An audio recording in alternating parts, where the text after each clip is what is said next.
ദൈവത്തിന്റെ പരിശുദ്ധാത്മാവ് നൽകിയിട്ടുള്ളത്. We have 4 Gospels. Mathai, Markose, Lukose, Yohannan. Hallelujah. അത് എല്ലാവർക്കും എന്തിനാണ് 4 സുവിശേഷങ്ങൾ? ഒരു സുവിശേഷം മതിയല്ലോ. കാരണം നമ്മുടെ കർത്താവായ യേശു ക്രിസ്തുവിന്റെ ഇഹലോക ജീവിതത്തിലെ പരസ്യ ശുശ്രൂഷയുടെ ചരിത്ര സംവാദനമാണ് ഈ സുവിശേഷങ്ങൾ എന്ന് പറയുന്നത്. ഒരു സുവിശേഷം that's enough. എന്നാൽ നമ്മൾ പഠിക്കുമ്പോൾ ഈ 4 സുവിശേഷങ്ങളും വളരെ അത്യന്താപേക്ഷിതമാണ്. ഹല്ലേലൂയ. അതിന് ദൈവത്തിന്റെ പരിശുദ്ധാത്മാവ് അത് വ്യക്തമായിട്ട് അറിഞ്ഞു തന്നെയാണ് ഈ 4 സുവിശേഷങ്ങളും നമുക്ക് നൽകപ്പെട്ടിട്ടുള്ളത്. ഡിഫറെന്റ് പർപ്പസ് ആണ്, ഡിഫറെന്റ് മെത്തേഡാണ്, ഡിഫറെന്റ് റിസർച്ച് ആണ് 4 പേരും ചെയ്തിരിക്കുന്നത്. മത്തായി എഴുതുമ്പോൾ, സുവിശേഷത്തിൽ എഴുതുമ്പോൾ യേശു ക്രിസ്തു he is the Jewish king and expectation Messiah of Jews. Mathai പറയുന്നത് നാളുകളായി യഹൂദന്മാർ പ്രതീക്ഷിച്ചിരിക്കുന്ന മസ്സിഹായും യഹൂദന്മാരുടെ രാജാവുമാണ് യേശു ക്രിസ്തു എന്ന് തെളിയിക്കാൻ അബ്രഹാമിന്റെ പുത്രനായ ദാവീദിന്റെ പുത്രനായ യേശു ക്രിസ്തുവിന്റെ വംശാവലി എന്ന് പറഞ്ഞുകൊണ്ട് യേശുവിന്റെ വംശാവലി അബ്രഹാമിൽ തുടങ്ങി മത്തായി എഴുതുകയാണ്. Praise the Lord. എന്നാൽ ആദ്യം എഴുതിയ സുവിശേഷം ഏതാണെന്ന് പറയാമോ? സുവിശേഷങ്ങൾ ആദ്യം എഴുതിയ സുവിശേഷം പെട്ടെന്ന് പറയാമെങ്കിൽ ഞാൻ പോകുന്നതിന് മുമ്പ് 10-20. മർക്കോസിന്റെ സുവിശേഷമാണ് ആദ്യം എഴുതിയത്. നമ്മൾ ഓർക്കും ദൈവമക്കളെ, വളരെ പ്രയാസപ്പെട്ടാണ് അന്നത്തെ ആളുകള് ഈ വചനമൊക്കെ എഴുതി സൂക്ഷിച്ചത്. ഇന്ന് നമുക്ക് കമ്പ്യൂട്ടറിലോട്ട് കയറിയാൽ ടൈപ്പ് ചെയ്ത് പ്രിന്റ് എടുത്താൽ എല്ലാം ഇറ്റ് ഈസ് ഈസി. പക്ഷെ അന്ന് ഒരു കാര്യം എഴുതണമെങ്കിൽ തോൽ ചുള്ളുകളോ അല്ലെങ്കിൽ പാപ്പറസ് പോലുള്ള നമുക്കറിയാം, കളിമൺ ഫലകങ്ങളോ അല്ലെങ്കിൽ അതുപോലെ ചെടികളൊക്കെ അരച്ചു പിഴിഞ്ഞൊക്കെ ഉണ്ടാക്കിയ പ്രതലങ്ങളിൽ മാഞ്ഞു പോകാതെ എഴുതുകയായിരുന്നു പതിവ്. അപ്പൊ മർക്കോസ് എഴുതിയ സുവിശേഷമാണ് ആദ്യത്തെ സുവിശേഷം. മത്തായും ലൂക്കോസും ഒക്കെ അത് പഠിച്ചു കാണും. ആ സ്ക്രോള് ഒരു പക്ഷേ അങ്ങനെ വേദപുസ്തകം പറഞ്ഞിട്ടില്ല, അവര് മർക്കോസിന്റെ സുവിശേഷം വായിച്ചെന്നും പറഞ്ഞിട്ടില്ല. It is my imagination. അവരത് ഏകദേശം ഒന്ന് കണ്ടു കാണും. കാരണം ആദ്യത്തെ യേശുക്രിസ്തുവിനെ കുറിച്ചുള്ള ആദ്യത്തെ എഴുത്തായതുകൊണ്ട് അവരത് കണ്ടു കാണാൻ സാധ്യതയുണ്ട്. അപ്പൊ ആ മർക്കോസിനകത്ത് യേശുക്രിസ്തുവിന്റെ ജീനിയോളജിയെ കുറിച്ച്, യേശുക്രിസ്തുവിന്റെ വംശാവലിയെ കുറിച്ചൊന്നും മർക്കോസ് രേഖപ്പെടുത്തിയിട്ടില്ല. അപ്പോൾ മത്തായിക്കൊരു ഒരു ഇൻസ്പിറേഷൻ അങ്ങനെ പോയാൽ പോരാ. യേശുക്രിസ്തു ആരാണെന്ന് യഹൂദന്മാരോട് ശരിക്കെത്തിയണം, തെളിയിക്കണം. അതിന് മത്തായി എന്ത് ചെയ്തു? യേശു യഹൂദന്മാരുടെ രാജാവാണ്, മശിഹയാണെന്ന് എഴുതുവാനിടയായി. പക്ഷെ മർക്കോസ് എഴുതിയത് Jesus is the servant of almighty God. യേശുക്രിസ്തു ദൈവത്തിന്റെ ദാസരൂപമെടുത്ത യഥാർത്ഥ ഒരു ദാസൻ. He is ultimate servant. Praise the Lord. ഒരു സെർവന്റ് എന്താണെന്ന്, ഒരു ദാസൻ എന്താണെന്ന് ദൈവം പഠിപ്പിച്ചത് യേശുക്രിസ്തുവിൽ കൂടെയാണ്. Praise the Lord. ഹല്ലേലൂയ. മർക്കോസിന്റെ പ്രമേയം ജീസസ് ഈസ് ദ സെർവന്റ്. യേശു ദാസനാണ്. ഹല്ലേലൂയ. ദൈവമക്കളെ, നമ്മുടെ ഏറ്റവും ഇവിടുത്തെ കേരളത്തിലെ ഏറ്റവും സുപരിതനായ ശ്രീകുമാരൻ തമ്പി എന്ന് പറയുന്ന ആ ഒരു മനുഷ്യൻ സംഗീത സംവിധായകനാണെന്ന് തോന്നുന്നു. 2-3 വർഷങ്ങൾക്ക് മുൻപ് ഒരു ഇന്റർവ്യൂവിൽ ശ്രീകുമാരൻ തമ്പി പറഞ്ഞു, ലോകത്തിൽ ഒരുപാട് ഗുരുക്കന്മാരുണ്ട്, പക്ഷെ I accept Jesus Christ is the only one guru. ഒരു ഗുരുവായിട്ട് ഞാൻ യേശുവിനെ അംഗീകരിക്കുന്നുവെന്ന് ശ്രീകുമാരൻ തമ്പി പറഞ്ഞു. അതിന്റെ കാര്യം പുള്ളി പറഞ്ഞു, ലോകത്തിൽ അനേക ഗുരുക്കന്മാരും അവർക്ക് ശിഷ്യന്മാരും ഉണ്ടായിട്ടുണ്ട്.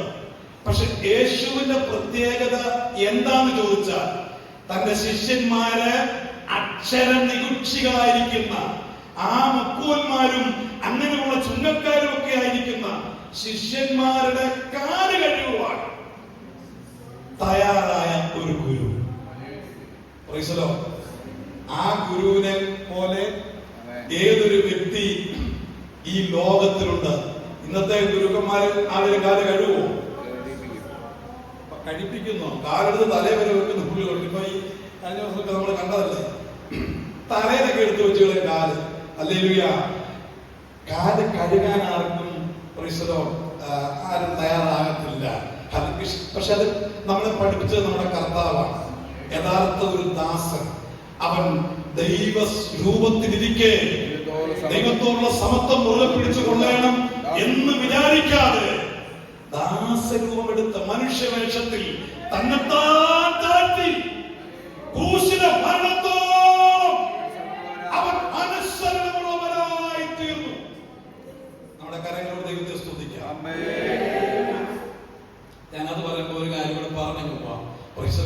വൈകിട്ട് ഞാൻ വേറൊരു സബ്ജക്റ്റ് എടുക്കുന്നത് കൊണ്ട് ഇത് പറഞ്ഞു പോയില്ലെങ്കിൽ പിന്നെ എന്റെ മനസ്സിൽ കിടക്കും. ഈ ദാസൻ എന്ന് പറയുമ്പോൾ എബ്രായ സെർവന്റ് എന്ന് പറയുന്ന ആ ഒരു പദത്തിന്, എബ്രായ പദത്തിൽ മെനസ്റ്റൽ എന്ന പദമാണ് കൊടുത്തിരിക്കുന്നത്.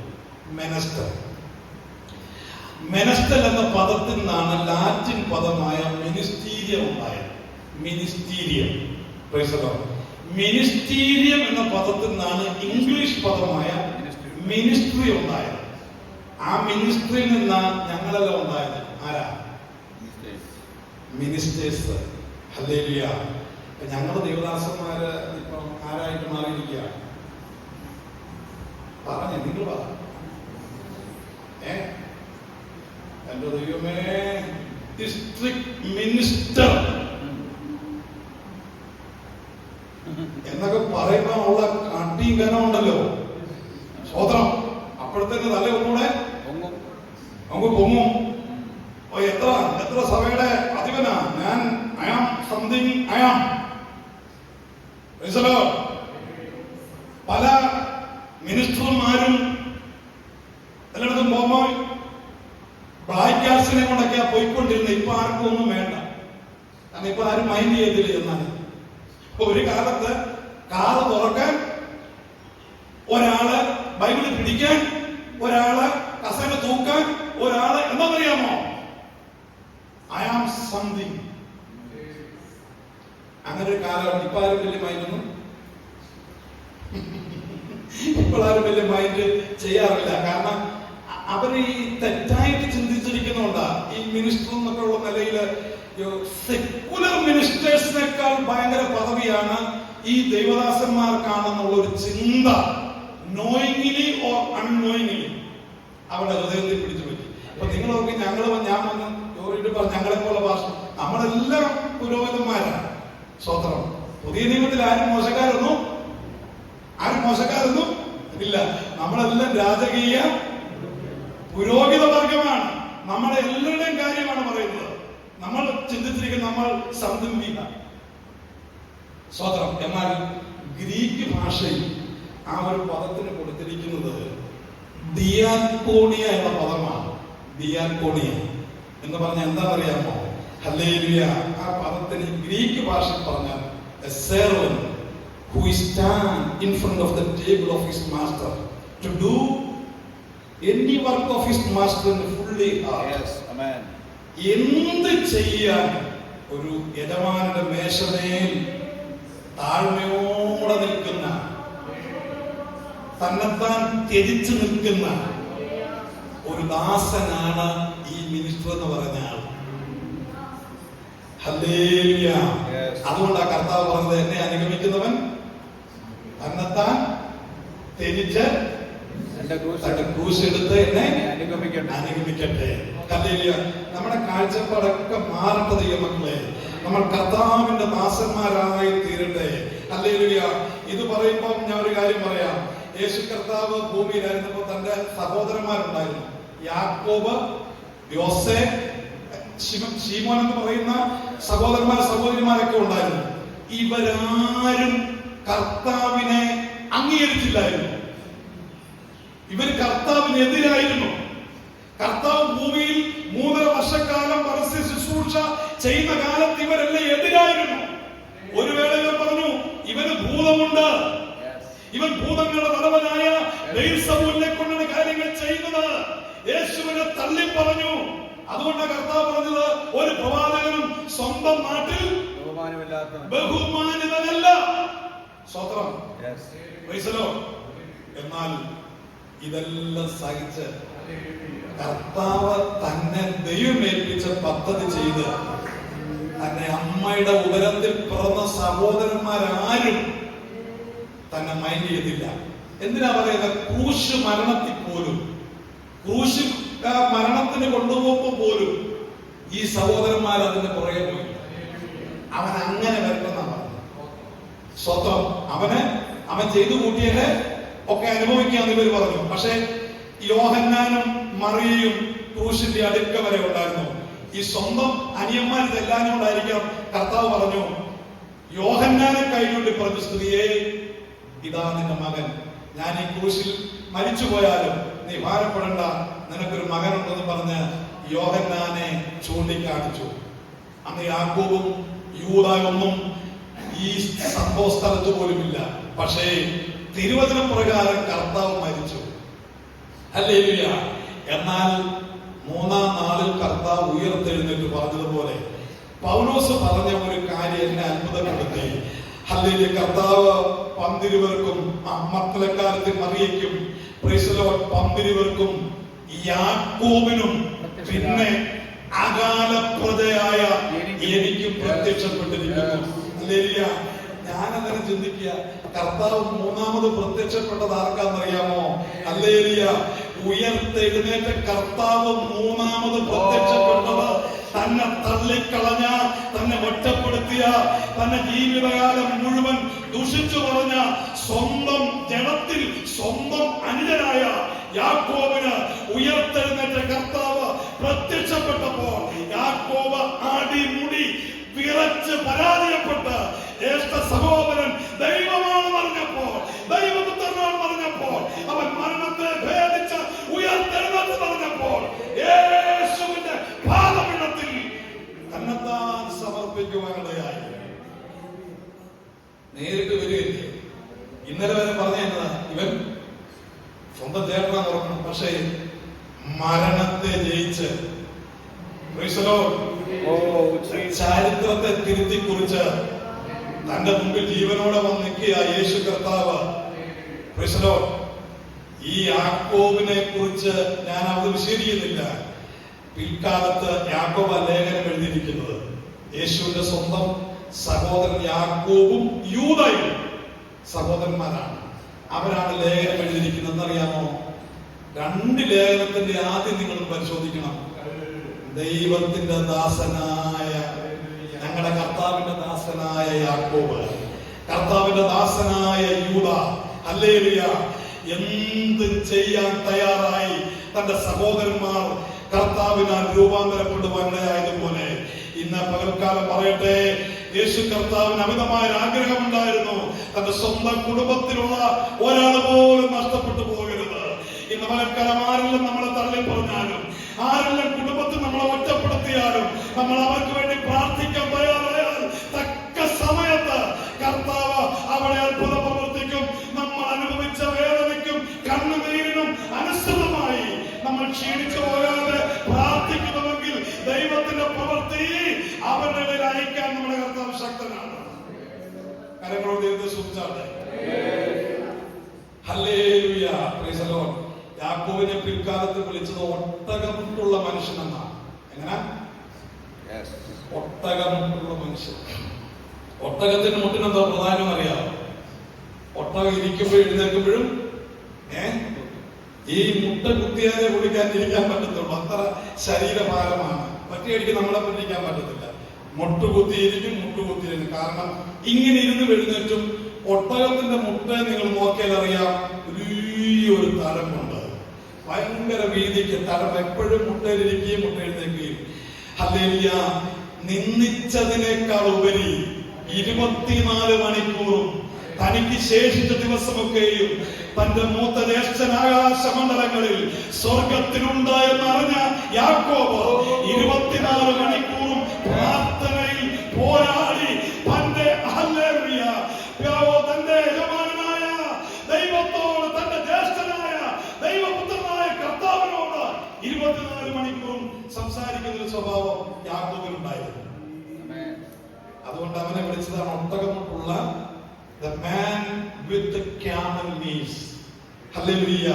ദൈവമക്കളെ, നമുക്ക് അങ്ങനെ ഒരു, ഞാൻ മുട്ടൊന്നും നോക്കുന്നില്ല, അല്ലെങ്കിൽ നമുക്ക് അങ്ങനെ ഒരു മുട്ടുണ്ടാകട്ടെ. കഴിഞ്ഞ കാലങ്ങളിൽ അങ്ങനെ മുട്ടുകുത്തി പ്രാർത്ഥിക്കുകയും മുട്ട തഴമ്പൊക്കെ ഉള്ള കാലഘട്ടങ്ങൾ നമുക്കുണ്ടായിരുന്നു. പക്ഷെ ഇപ്പൊ അതിന്റെ ആവശ്യമൊന്നുമില്ല. എന്നാൽ അങ്ങനെയില്ല. ഏത് നിമിഷവും നമ്മൾ ദൈവത്തെ പ്രാർത്ഥിക്കുന്നതിനായി തീരുമാനം നമ്മുടെ കർത്താവ് നമ്മളെ സഹായിക്കും. ഞാൻ വായിച്ച വേദ ഭാഗത്തിലേക്ക് വരാം. നമ്മുടെ കർത്താവായ യേശു ക്രിസ്തുവിന്റെ അമ്മയായ മറിയയോട് ദൂതൻ പറയുന്ന കാര്യമാണ് നമ്മൾ ഇവിടെ വായിക്കുവാനായിട്ടിടയായിട്ടുള്ളത്. അപ്പൊ മർക്കോസ് ഈ ദാസനെ കുറിച്ച് പറഞ്ഞെങ്കിൽ ലൂക്കോസ് എഴുതിയത് എന്താണെന്നറിയാമോ? Jesus is the son of God. യേശു ക്രിസ്തു പെർഫെക്റ്റ് മനുഷ്യപുത്രൻ. സ്വതന്ത്രം. ഈ ലോകത്തിൽ പിറന്ന എല്ലാ മനുഷ്യരിലും കുറവുള്ളവരുണ്ട്. എല്ലാവർക്കും കുറവുണ്ട്. എല്ലാ നിലയിലും കുറവുള്ളവരാണ്. പക്ഷെ നമ്മുടെ ഇരിപ്പ് കണ്ടാൽ തോന്നും നമുക്കൊരു കുഴപ്പവും ഇല്ല എന്ന്. പക്ഷെ all human beings are with some kinds of shortcomings. നമുക്കെല്ലാവർക്കും മനുഷ്യനാണോ? നമുക്ക് കുറവുകളുണ്ട്. ഡയോജനിസ് എന്ന് പറയുന്ന ഒരു ചിന്തകൻ ഏതൻസ് തെരുവീതിയിൽ നട്ടുച്ച നേരത്ത് ഒരു വിളക്ക് കത്തിച്ച് പിടിച്ചുകൊണ്ട് നിന്നപ്പോ ഇങ്ങനെ വരുന്നവരെ പോകുന്നത് ഇങ്ങനെ മുഖത്ത് നോക്കിയപ്പോൾ ഒരുത്തൻ ചോദിച്ചു, അല്ലയോ ആ മഹാത്മാവ് എന്താണ് നോക്കുന്നത്? പറഞ്ഞു, ഞാനൊരു മനുഷ്യനെ തിരയുകയാണ്, ഒരു യഥാർത്ഥ മനുഷ്യനെ തിരയുകയാണ്. ഹല്ലേലൂയ. ലോകത്തിൽ പലരും തിരഞ്ഞു, പക്ഷെ കാണാൻ കഴിഞ്ഞില്ല. ഒരേ ഒരു മനുഷ്യൻ ഈ ലോകത്തിൽ പെർഫെക്റ്റ് മാൻ ഓഫ് ഗോഡ്, മനുഷ്യപുത്രന്മാരിൽ ഒരു കുറവുമില്ലാതെ ജനിച്ച നമ്മുടെ കർത്താവ് മാത്രമാണ് ലോകത്തിൽ മനുഷ്യപുത്രനായിട്ടുള്ളത്. എത്ര 5 കോടതിയിൽ 6 പ്രാവശ്യം മാറി മാറി വിധിച്ച ജഡ്ജിമാരും എല്ലാവരും, ലീലാദോസും ഗേരോദാവും സന്നദ്ധ സംഘങ്ങൾ എല്ലാവരും പറഞ്ഞു, ഞങ്ങൾ ഇവനിൽ ഒരു കുറ്റവും കാണുന്നില്ല. അല്ലെങ്കിൽ അവന് കുറവില്ല. പാട്ടുകാരൻ അവനൊപ്പം പറയാനൊരു ആളില്ല, അവനെ പോലെ ആരാധ്യൻ ആരുമില്ല. ഹല്ലേലൂയ. അവനൊരു കുറവും പറയാനില്ല. യഥാർത്ഥ മനുഷ്യപുത്രൻ. അതാണ് ലൂക്കോസിന്റെ പ്രമേയം. അപ്പോ യേശു കർത്താവ് വന്നത് മത്തായി എഴുതിയപ്പോ യഹൂദന്മാരുടെ രാജാവാണെന്ന് മത്തായി എഴുതിയപ്പോ ലൂക്കോസ് എഴുതുന്നറിയാമോ? അവൻ ആദാമിന്റെ സന്തതിയുടെ പാപപരിഹാരാർത്ഥം ഈ ലോകത്തിലേക്ക് വന്ന ആ മനുഷ്യപുത്രനായി മനുഷ്യന്റെ വീണ്ടെടുപ്പിന് വേണ്ടി ഇറങ്ങി വന്ന ദൈവപുത്രനാണ് ആ യേശു ക്രിസ്തു എന്ന് ലൂക്കോസ് എഴുതി. അപ്പോൾ ആ വിവരമാണ് ഈ ലൂക്കോസിന്റെ സുവിശേഷം 1ഉം 2ഉം അധ്യായത്തിൽ പ്രതിപാദിക്കുന്ന വിഷയം. ഹല്ലേലൂയ. ഞാൻ പറയട്ടെ, അതില് ലൂക്കോസ് കൊണ്ടുവന്ന വിഷയം ഇവരാരും കൊണ്ടുവരാത്ത ഒരു വിഷയം. ദേവാലയത്തെ തൊട്ടാണ് ലൂക്കോസ് എഴുതുന്നത്. ഈ വിഷയം എഴുതാനായിട്ട് ലൂക്കോസ് തുടങ്ങുന്നത് യഹൂദന്മാരുടെ ഏറ്റവും പ്രധാനപ്പെട്ട അവരുടെ EPIC centre of Jewish religion is the temple of Jewish religion. യഹൂദന്മാരുടെ മതത്തിനകത്ത്, അവരുടെ മതനിലവാരത്തിനകത്ത് ഏറ്റവും പ്രധാനപ്പെട്ടത് അവരുടെ ദേവാലയമാണ്. ഹല്ലേലൂയ.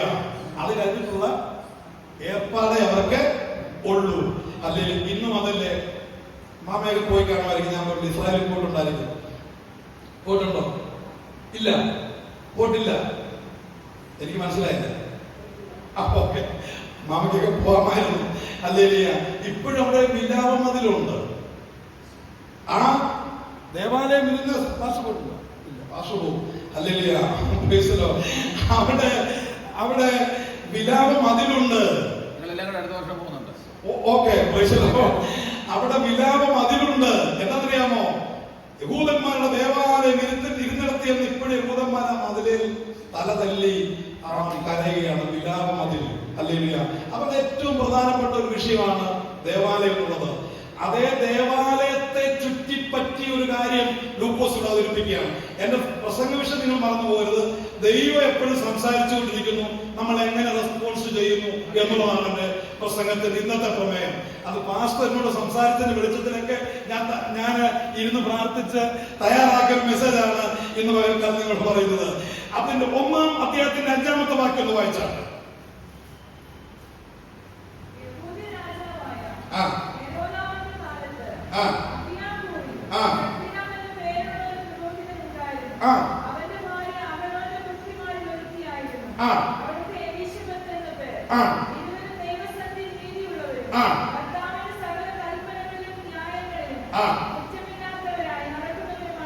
മതി. ഇവിടെ ഒരു മഹാപുരോഹിതനെ പരിചയപ്പെടുത്തിക്കൊണ്ട്, ആലയത്തിന്റെ മഹാപുരോഹിതനെ പരിചയപ്പെടുത്തിക്കൊണ്ട് ലൂക്കോസ് എഴുതുകയാണ്.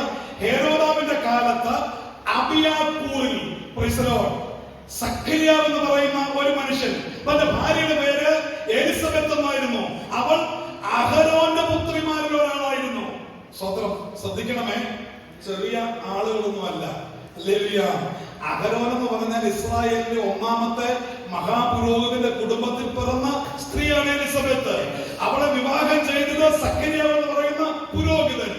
അബിയാകൂറിൽ ദിനവൃത്താന്ത പുസ്തകം പഠിക്കുമ്പോൾ 24 കൂറുകളായി തിരിച്ചതിൽ വർഷത്തിൽ 2 ആഴ്ച ഒരു മഹാപുരോഹിതന് ശുശ്രൂഷിക്കുവാൻ അവസരമുണ്ട്. അങ്ങനെ ഒരാഴ്ച ശുശ്രൂഷിച്ചിട്ട് ഇവർ തിരിച്ചവരുടെ ഹോം ടൗണിൽ പോകും, അവരുടെ സ്വന്തം നാട്ടിൽ പോകും. അവിടെ ചെന്ന് അവിടെയുള്ള ലോക്കൽ ആളുകളെ തോറ പഠിപ്പിക്കുകയും ന്യായപ്രമാണം പഠിപ്പിക്കുകയും ദൈവവചനം അവർക്ക് ഷെയർ ചെയ്യുകയും ചെയ്യും. അവരുടെ ആ കുറി വീണ്ടും അവരുടെ മേൽ സമയം വരുമ്പോൾ വീണ്ടും അവർ ശുശ്രൂഷയ്ക്ക് ആയിട്ട് ആലയത്തിലേക്ക് കടന്നു വരും. ഒരു മഹാപുരോഹിതന് ആണ്ടിൽ 2 ആഴ്ച ശുശ്രൂഷിക്കാൻ സമയം കിട്ടും. അങ്ങനെ വളരെ വാർദ്ധക്യത്തിലായിരിക്കുന്ന ഈ സഖരിയാവിന് ഹല്ലേലൂയ അവിടെ ആലയത്തിൽ ശുശ്രൂഷിപ്പാനായിട്ട് അവസരം കിട്ടി. അവർ ദൈവസന്നിധിയിൽ നീതിയുള്ളവരായിരുന്നു. അവർ 2 പേരും കുറ്റമില്ലാത്തവരായിരുന്നു. ഹല്ലേലൂയ. അങ്ങനെ സഖരിയാവ് അവിടെ ശുശ്രൂഷിക്കുന്ന കാലഘട്ടം, അന്നത്തെ കാലഘട്ടം നിങ്ങൾ മനസ്സിലാക്കണം. 400 വർഷമായിട്ട് ദൈവം തന്റെ ജനത്തോട് സംസാരിക്കുന്നു. It was a wicked period. ഒരു ദുഷ്കാലമായിരുന്നു ആ കാലം. It was a dark age in the midst of the Jewish people. യഹൂദന്മാരുടെ ഇടയിൽ അന്ധകാരം നിറഞ്ഞ ഒരു സമയമായിരുന്നു ആ സമയം. മലാക്കി പ്രവാചകന് ശേഷം ഒരു 400 വർഷം ദൈവത്തിന്റെ ശബ്ദം ഒരു പ്രവാചകനിൽ കൂടെയോ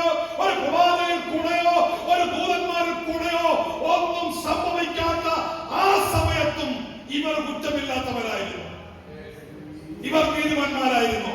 ഞാനൊരു കാര്യം പറയട്ടെ, ദൈവമക്കളെ, ഏത് കാലഘട്ടത്തിലും ഈ കാലം ദുഷ്കാലമാണ്. ഇത് ദുഷ്കാലമാണ്. പൗലോസ് പറയുന്നു, these are evil days. പ്രത്യേകിച്ച് ഈ കാലഘട്ടം വല്ലാത്ത കാലമാണ്.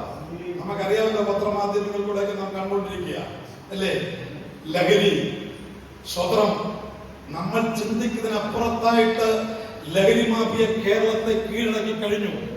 ഇനിയും അതിനകത്തൊരു വിടുതലുണ്ടെന്ന് ഇനിയും എങ്ങനെ ഈ തലമുറ മുമ്പോട്ട് പോകുന്ന നമ്മൾ ചിന്തിക്കേണ്ടിയിരിക്കുന്നു.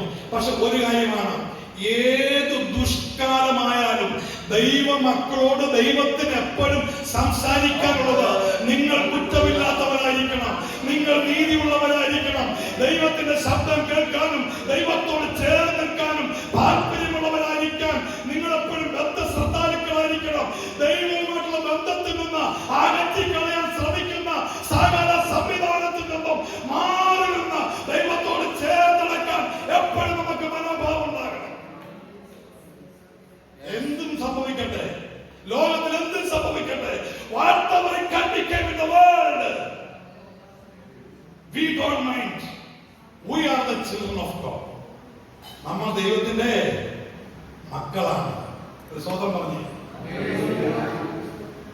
പക്ഷെ ഒരു കാര്യം, അങ്ങനെ ഇവർ ശുശ്രൂഷിരുന്നപ്പോൾ അതിന്റെ 1:13 വാക്യം വായിച്ചു. നിങ്ങൾ വായിച്ചില്ലെങ്കിൽ മോശമല്ല.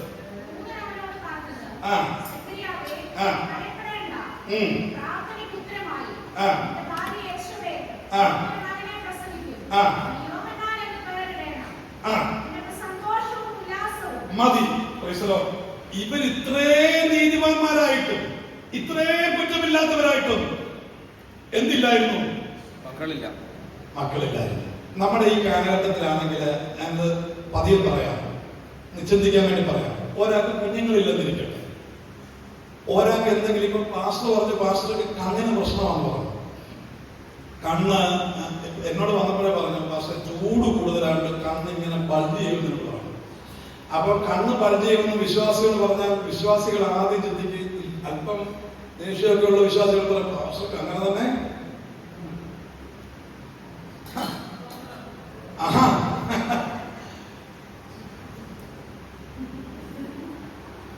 പാസ്റ്ററെ വന്നപ്പോ മുതല് ഞങ്ങളെ ഇതിനു മുമ്പ് വന്നവരുടെ ആർക്കും ഈ കുഴപ്പം ഇപ്പം ഭയങ്കര അല്ലേ? സ്വത്രം. അപ്പൊ പറയാം, അങ്ങനെ ഇരിക്കുമ്പോൾ ആ പാസ്റ്റർക്ക് കണ്ണിന് പ്രശ്നമുണ്ട്. അന്നേരം ചെറിയ പറയാൻ മനസ്സിലാതെ നേരിട്ട് പറയാൻ പറ്റത്തില്ല, അന്നേരം മറുപടി കൊടുക്കും. പക്ഷെ രഹസ്യത്തിലാതെ പറയും, പുള്ളിക്ക് ഏതാണ്ട് പറ്റിയിട്ടു. ദൈവം തൊട്ടതാന്ന അനിഷ്കാവാലെ പറയുന്ന പോലെ ദൈവം തൊട്ടതാന്ന തോന്നുന്നത്. ആർക്കെങ്കിലും കുഞ്ഞുങ്ങളില്ലാതിരിക്കും, എന്തെങ്കിലും കുറവുണ്ടെങ്കിൽ നമ്മളെല്ലാവരും ആദ്യം വിശ്വാസികളാ, സഹവിശ്വാസികളാ പറയുന്നത്. അവർക്ക് അങ്ങനെ തന്നെ. ഞങ്ങൾ കുറച്ചു നാളോട്ട് ഇങ്ങനെ ആലോചിച്ചിട്ട് അവർക്ക് വരുന്നത് എന്നതാണോ? സ്വതന്ത്രം സ്വതന്ത്രം. അങ്ങനെ ഒരു വ്യവസ്ഥ വേദപുസ്തകത്തിലില്ല.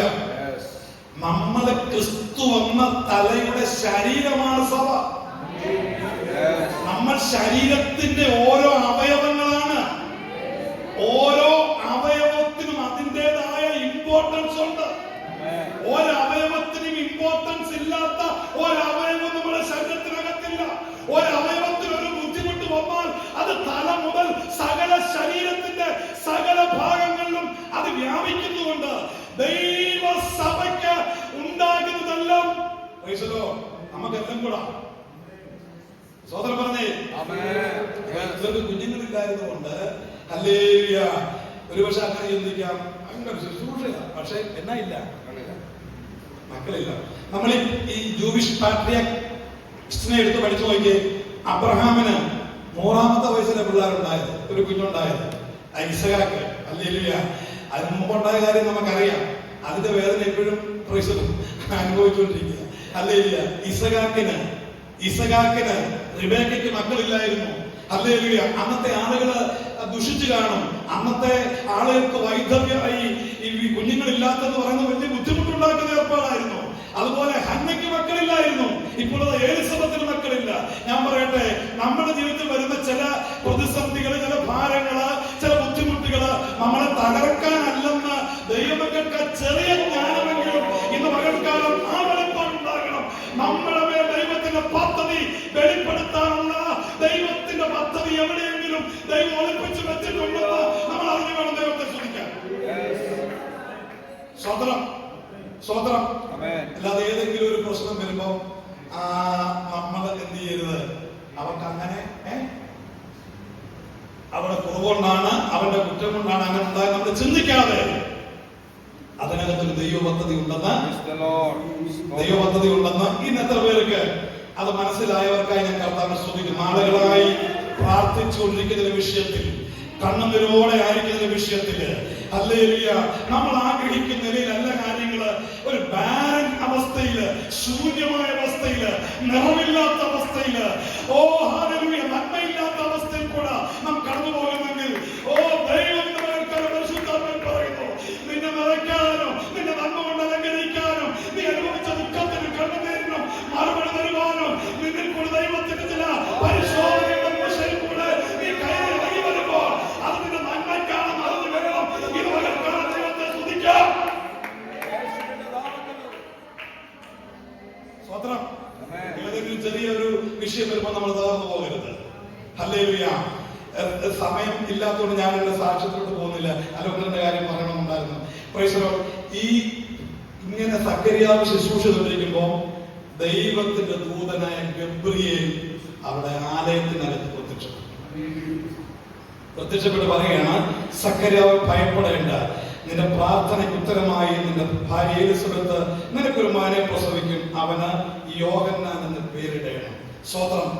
ആദ്യം ദൈവം പറയുന്നത് എന്താണെന്നറിയാമോ? സക്കറിയാവേ ഭയപ്പെടേണ്ട. ഹല്ലേലൂയ. 400 വർഷം കഴിഞ്ഞിട്ട് ആദ്യമായി ഒരു ദൂതൻ മഹാപുരോഹിതനോട് സംസാരിക്കുമ്പോഴും ദൂതന് പറയാനുള്ള മെസ്സേജ് എന്നറിയാമോ? ഡോണ്ട് ഫിയർ, ഭയപ്പെടരുത്. അല്ലെ, ഇന്ന് നമ്മൾ ഈ ദൈവമക്കളും ടി വി കാണുമ്പോഴും ഈ വാർത്തകളൊക്കെ കേൾക്കുമ്പോഴും അയ്യോ ഇനി അവിടെ എന്നാ സംഭവിക്കും, അയ്യോ ഇനി ഇവിടെ എന്നാ സംഭവിക്കും, നമുക്ക് ഭയങ്കര ഭയമാണ്. സ്വതന്ത്രം സ്വതന്ത്രം സ്വതന്ത്രം. നമ്മുടെ മക്കൾ അവിടെ ഉണ്ട്, അവരിവിടെ കർത്താവ് ഇനി അവിടെ എന്നാ എനിക്ക് സംഭവിക്കും, നമുക്ക് ഭയമാണ്. ഞാൻ പറയട്ടെ, കർത്താവിന് എപ്പോഴും ഒരു ദൈവ പൈതലിനെ കുറിച്ച് അവനോട് ആദ്യം സംസാരിക്കാനുള്ള ഒരേ ഒരു മാറ്റം അറിയാമോ? എന്തെല്ലാം സംഭവിച്ചാലും, ഏതൊക്കെ ക്രൂരത നടക്കുന്ന ഈ സാഹചര്യത്തിലും നീ ദൈവത്തോട് അടുത്തിരിക്കുന്നുവെങ്കിൽ നിനക്ക് ഭയപ്പെടേണ്ട ഒരു കാര്യവുമില്ല. റോമൻ സാമ്രാജ്യത്തിന്റെ അധീനതയിൽ കിടക്കുന്ന യഹൂദന്മാർ അവരുടെ കാലത്ത് എന്നൊരു വീണ്ടെടുപ്പ് നടക്കുമെന്ന് യഹൂദന്മാർ പ്രതീക്ഷിച്ചുകൊണ്ടിരിക്കുമ്പോ, അവരെ ഭയപ്പെടുത്തുന്ന അനവധി സിറ്റുവേഷൻ നടന്നുകൊണ്ടിരിക്കുമ്പോൾ ദൈവം പറയുകയാണ്, നീ ഭയപ്പെടേണ്ട, നീ ഭയപ്പെടേണ്ട. ഇന്ന് പകൽക്കാലം ഭയമെല്ലാം പുറത്തു പോട്ടെ, എല്ലാ ഭയവും നീങ്ങട്ടെ, എല്ലാ ഉത്കണ്ഠകളും മാറട്ടെ, എല്ലാ നിരാശകളും മാറട്ടെ. ഇതുവരെ ദൈവം എനിക്ക് വേണ്ടി ചെയ്തില്ലല്ലോ എന്നോർത്ത് നീ ഭാരപ്പെടേണ്ട. ദൈവം പറയുന്നു, നീ ഭയപ്പെടേണ്ട. എന്റെ ഭാര്യ എലിസബത്ത് ഒരു മകനെ പ്രസവിക്കുന്നു, അവന് യോഹന്നാൻ എന്ന് പേരിടണം. പക്ഷേ എന്ത് പറ്റുന്നറിയാമോ? സക്കറിയാവ് ഈ ദൂത് വിശ്വസിച്ചില്ല. ഞാൻ മുമ്പേ പറഞ്ഞ പോലെ ഞാൻ അങ്ങനെ അവിശ്വാസമൊന്നും ഇല്ലെങ്കിലും ചെറിയൊരു അവിശ്വാസമേ എന്റെ ജീവിതത്തിൽ വന്നിട്ടുണ്ടായിരുന്നു. കാരണം ചില ദൂത് കേൾക്കുമ്പോൾ അവിശ്വാസം വരും. ചിലപ്പോൾ അത് മാറാനാണ് ദൈവം നമ്മോട് സംസാരിക്കുന്നത്. എന്നറിയാം, അല്ലെങ്കിൽ നമ്മൾ പ്രായം നോക്കും, നമ്മുടെ അവസ്ഥ നോക്കും, നമ്മുടെ സാമ്പത്തികം നോക്കും, നമ്മുടെ ശരീരത്തിന്റെ അവസ്ഥ നോക്കും. സ്വതന്ത്രം. ഇനി എനിക്ക് വലുതായിട്ട് മുമ്പോട്ട് പോകാൻ തോന്നുന്നില്ലെന്നൊക്കെ തോന്നും. പക്ഷെ ദൈവത്തിന്റെ പദ്ധതി നമ്മുടെ പദ്ധതിയല്ല.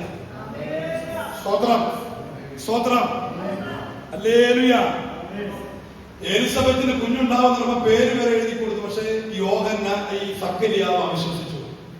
അത് താഴോട്ട് വായിക്കുമ്പം ജനമെല്ലാം പുറത്ത് പ്രാർത്ഥിച്ചുകൊണ്ട് നിൽക്കുക. എവിടെ? ആലയത്തിന് പുറത്ത് പ്രാർത്ഥിച്ചുകൊണ്ട് നിൽക്കുക. എന്നറിയാമോ? ഈ പുരോഹിതൻ വന്ന് ഇവരെ അനുഗ്രഹിക്കണം.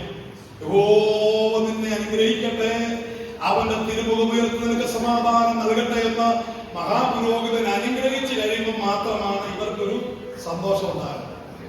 ആലയത്തിനകത്ത് മഹാപുരോഹിതൻ, പുറത്തിവർ പ്രാർത്ഥിച്ചുകൊണ്ട് നിൽക്കുന്നു. കുറെ ആയിട്ടും സക്കറിയാവിനെ കാണുന്നില്ല. സ്വതന്ത്രം. അവിടെ എന്തോ നടക്കുക? അകത്തെന്തോ നടക്കുക? ദൂതനും സക്കറിയാവും തമ്മിൽ ഇങ്ങനെ. പക്ഷെ സക്കറിയാവ് വിശ്വസിക്കുന്നില്ല. ഈ നിങ്ങൾ ചിന്തിക്കണം, മഹാപുരോഹിതനകത്ത് ആലയത്തിൽ കിടക്കുമ്പോൾ പുറത്ത് നിൽക്കുന്ന പ്രാർത്ഥിക്കുന്ന ആളുകൾക്ക് കേൾക്കാം ശബ്ദം.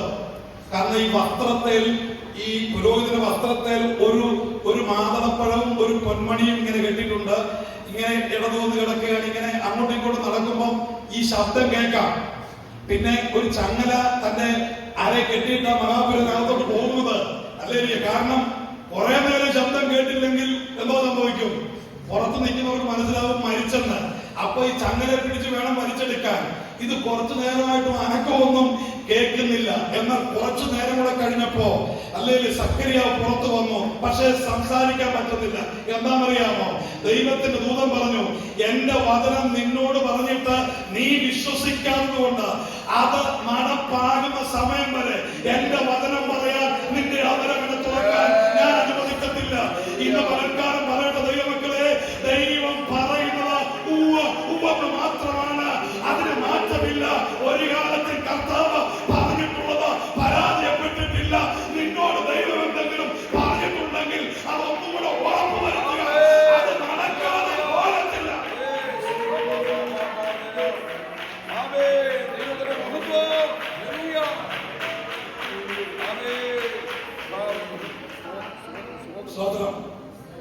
ഞാൻ ആ ഭാഗം വിടുക, സമയത്തിന്റെ മുമ്പിൽ. അവസാനം ഇതേ ദൂതൻ സെയിം ഏഞ്ചൽ ഒരു സഹോദരിയിലേക്ക് ചെല്ലി. അതാ നമ്മൾ വായിച്ചത്. ഒന്ന് വായിച്ചേ. ആ ആ ആ ആ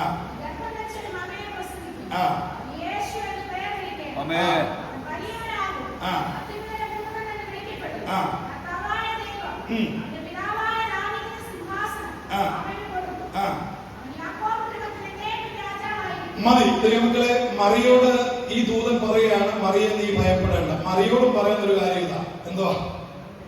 സക്കറിയാനോട് പറയുന്ന ഇതാണ്, നീ ഭയപ്പെടേണ്ട. മറിയോട് പറയുന്ന ഇതാണ്, നീ ഭയപ്പെടേണ്ട. അങ്ങനെയാണ് 21-ാം നൂറ്റാണ്ടിൽ ഈ വക്രത നിറഞ്ഞ ഈ കാലഘട്ടത്തിൽ ദൈവം നമ്മോട് പറയുന്ന ദൂതെന്താ? ഭയപ്പെടേണ്ട. ഇവിടുന്ന് ഇറങ്ങുമ്പോൾ ഭയമെല്ലാം പുറത്തു പോയിക്കോണം.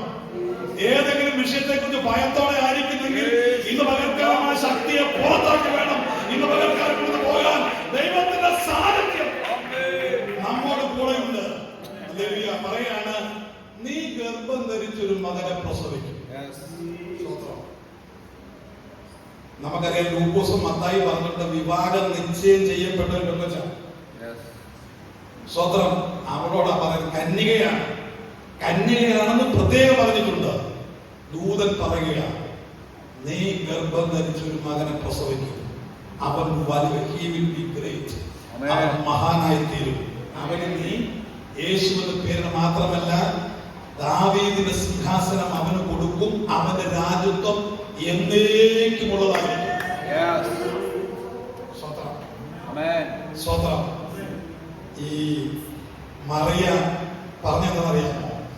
ആദ്യം ഒരു ചോദ്യം ചോദിച്ചു മറിയ, ഞാനൊരു പുരുഷനെ അറിയായതുകൊണ്ട് ഇതെങ്ങനെ സംഭവിക്കും?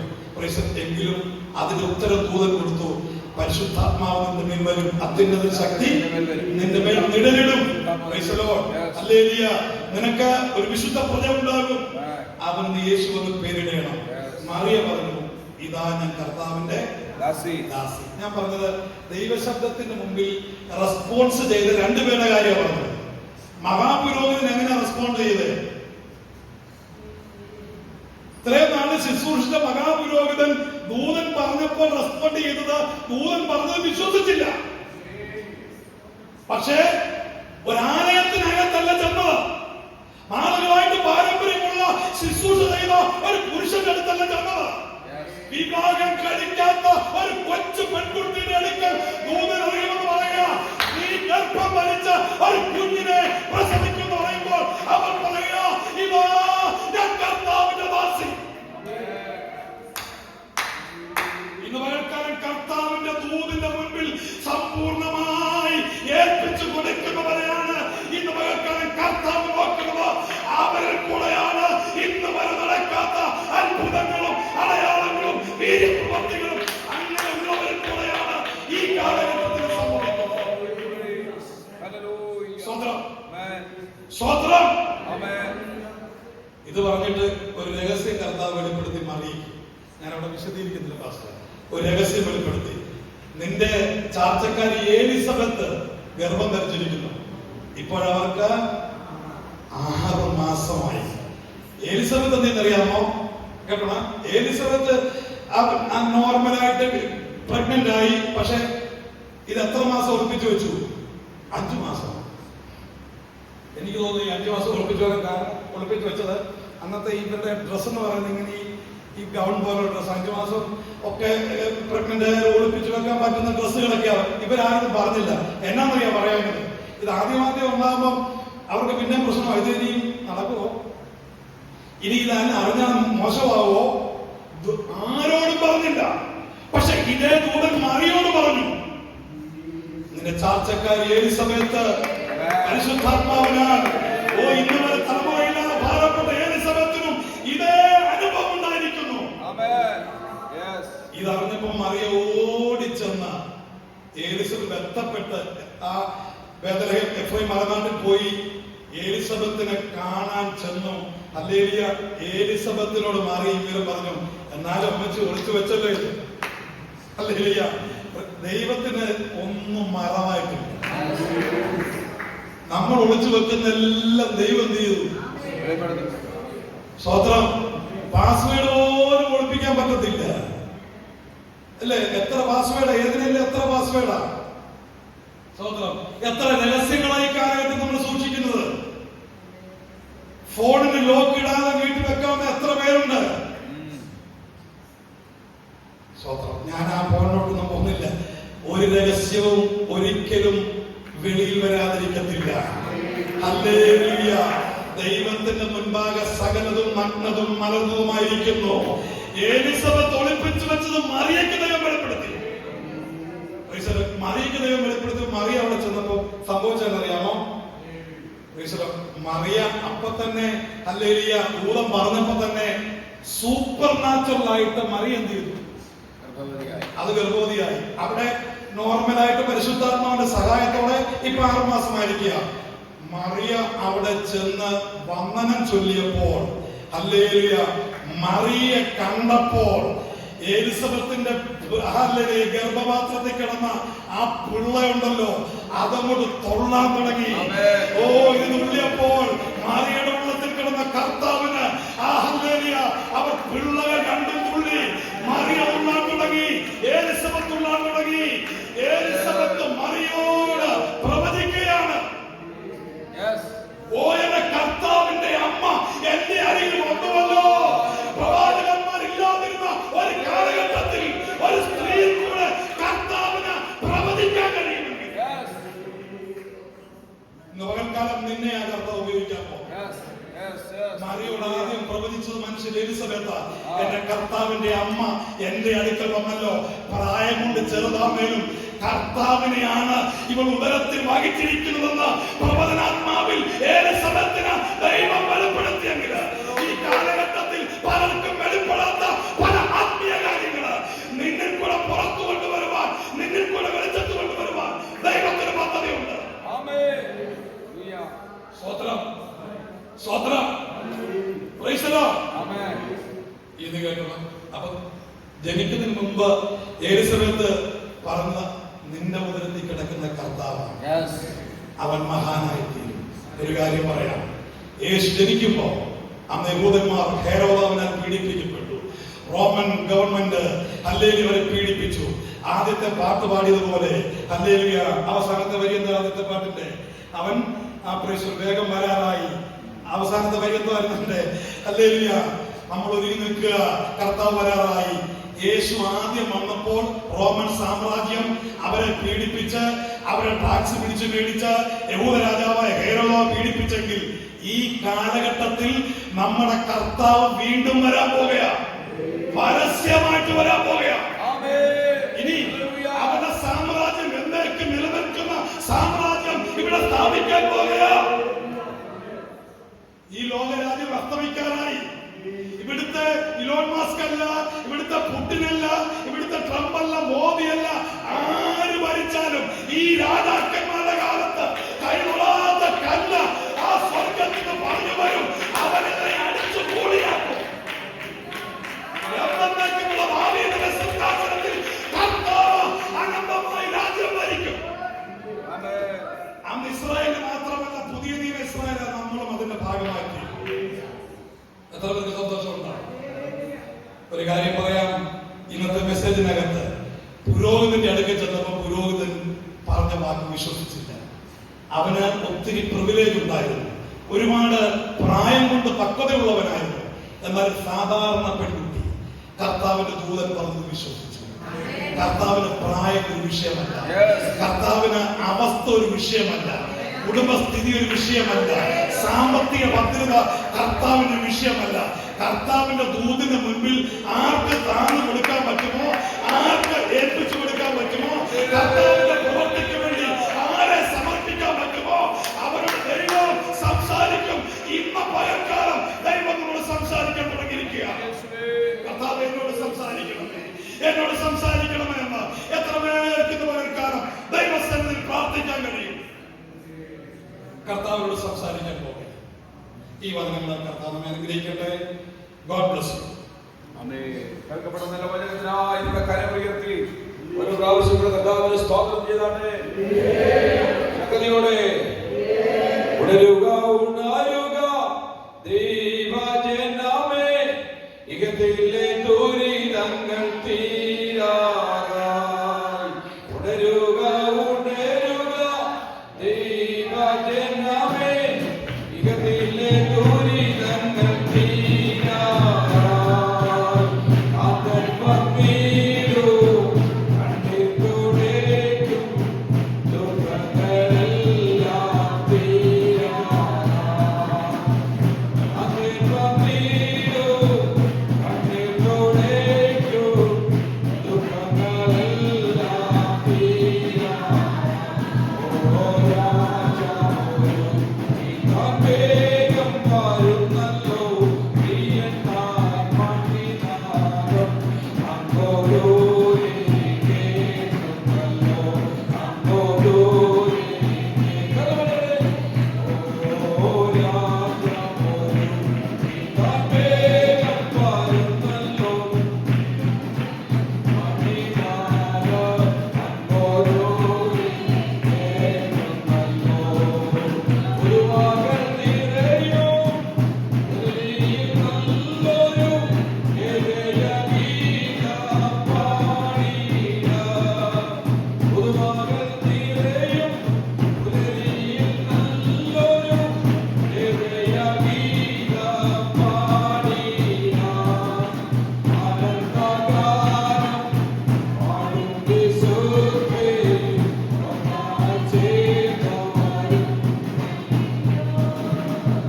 ആനന്ദഗാനം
ചേർക്കാൻ വേഗത്തിൽ പ്രത്യാശയുടെ ഗാനവും ഒടുവിലായി നമുക്ക് നൽകിയല്ലോ. ദൈവം തന്റെ മക്കളോട് സംസാരിച്ച ദൂത് നിറവേറിയെന്നാ നാം കേട്ടത്. അവരോട് വാഗ്ദത്തം ചെയ്തെന്നാ കേട്ടത്. ആമേൻ. മക്കളില്ലാത്ത പുരോഗതി യഹൂദ നാട്ടിൽ ശപിക്കപ്പെട്ടവനാ. ഞാൻ ഇന്നാൾ ഒരിക്കൽ പറഞ്ഞു, ജനത്തെ അവസാനം ആസ്വദിച്ച് പുരോഹിതൻ വിടുമ്പോ നിങ്ങൾക്ക് എല്ലാവർക്കും സമാധാനം ഉണ്ടാകട്ടെ. ഞങ്ങൾ പറഞ്ഞ ജനം പറയുകയാണ്, ഇത്രയും ചൊല്ലിതാക്കി ഓക്കെയാ, നിങ്ങളുടെ സമാധാനം ഞങ്ങൾക്ക് വേണ്ട. കാരണം എന്താണെന്നറിയാവോ? മക്കളില്ലാത്ത പുരോഹിതൻ ശപിക്കപ്പെട്ടവന് അവന്റെ ആശീർവാദം അനുഗ്രഹമല്ല. എത്രയോ നാളീ പുരോഹിതന്റെ ആശീർവാദം കേട്ട് ദുഃഖിതരായി നിരാശിതരായി ജനം റെസ്പോണ്ട് ചെയ്യാത്തപ്പോൾ സങ്കടത്തോടെ പോയി കാണും. പക്ഷേ ഇവിടെ കർത്താവ് പറയാണ്, ഇനി നിന്റെ ആശീർവാദത്തിന് വിലയുണ്ട്, ഇനി നിന്റെ വന്ദനത്തിന് വിലയുണ്ട്. ദൈവമെതിരെ നിന്ദിതരായി നമ്മെ വന്ദിതരാക്കി തീർക്കുന്ന ദൈവകരത്തിന് സ്തോത്രം ചെയ്യാം. ശക്തിയോട് നമ്മൾ തന്നെ ഉപയോഗിച്ചല്ലോ. നമ്മൾ സംസാരിച്ചല്ലോ. നല്ല വചനങ്ങൾക്കായി സ്തോത്രം ചെയ്യാം. നമ്മുടെ തലകളെ ഉണക്കാം, കണ്ണുകൾ അടയ്ക്കാം, നമുക്ക് പ്രാർത്ഥിക്കാം. പരിശുദ്ധ ദൈവമേ, സ്വർഗീയ പിതാവേ, ഉപവാസ പ്രാർത്ഥനയുടെ രണ്ടാം പകൽവേളയിൽ അത് ഞങ്ങളോട് സംസാരിച്ച് നല്ല വചനത്തിനായി സ്തോത്രം. ഞങ്ങളുടെ അവിശ്വാസങ്ങളെ ശാസിക്കണമേ, അവൻ ഞങ്ങളുടെ ബലഹീനതകളെ ശാസിക്കണമേ, അവൻ ഞങ്ങളുടെ കുറവുകളെ ഇന്ന് പകൽക്കാലം ക്ഷമിക്കണമേ. അങ്ങക്ക് വേണ്ടി പിന്നെ ഇതിന്റെ ഫലം കൈപ്പാൻ വാഗ്ദത്തം വിശ്വസ്തനെന്ന് അറിയുവാൻ ഞങ്ങൾക്ക് കൃപ ചെയ്യണമെന്ന് ഞങ്ങൾ പ്രാർത്ഥിക്കുന്നു. പുത്രന്റെ നാമത്തെ മഹത്വപ്പെടുത്തണം. പ്രാർത്ഥന കേട്ടതുകൊണ്ട് സ്തോത്രം. ഞങ്ങളുടെ ദാസനെ